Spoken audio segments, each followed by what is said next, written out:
guys, Trucker G here again. Hey, Mrs. G. Well, it's getting about that time of the year. Winter's coming upon us, as much as I hate to say it. Yeah. And heck, right now is the time to start going through your truck and getting ready for the winter. Yeah, exactly. I'd much rather you get ready now and not need what you have than need what you don't have. Right? Exactly. You know, if you're already in your truck and it's time to switch out winter clothes, summer clothes for winter clothes, nice thick jacket, some shoes that are going to stay dry during when it's, snowy outside and wet. I know a lot of it's going to seem like common sense, but it seems like the most common things is the things that we forget. Like Mrs. G was just saying, we need some extra shoes on here, Mm-hmm.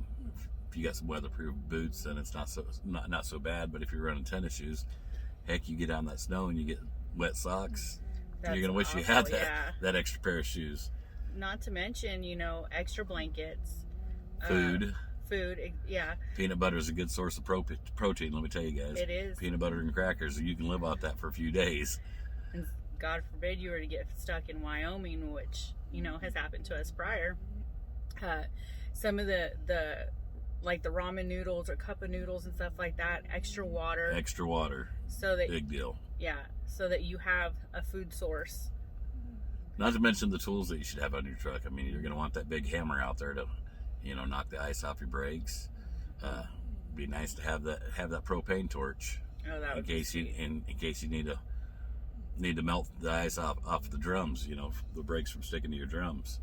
Definitely. And heck, in a pinch, it'd work great for a little burner to heat that ramen up, right? Yeah.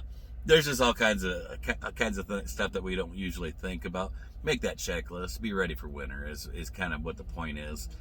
If you got a bunk heater, start running it now. Make sure it works good before you get out there and actually need it, just to find out that it's not working. Yeah. Now's the time. You don't want to get stuck out in the cold, without that heat. So check it now. Right now is probably a good time to plan for the winter months ahead. Don't forget anti-gel for your fuel. Have plenty of food on the truck, food that you can heat up and food that you don't have to heat up, just in case something happens, God forbid. Be prepared. Exactly. Those emergency blankets, they wrap up into a package about that big. And when it's an emergency, you'll be glad you have it. Oh, definitely. I've yet to have that big of an emergency, but it's nice to know it's there. You just prepare for the unexpected. Kind of a peace of mind and insurance policy, right? Most definitely. And if nothing else, you have it to give to somebody else in case they need it. Yeah. And also with the extra food too, someone else might get into a situation where they didn't prepare and you're able to give them a little bit of food, to hold them over. It's quite a bit. Like I said, go through your checklist, make sure you got everything and you're prepared. That's what it boils down to, and that's the key to becoming successful in trucking, is always be prepared for the unexpected. Mm-hmm. Guys, I appreciate you watching. Y'all have a good day. Be careful. Bye, guys.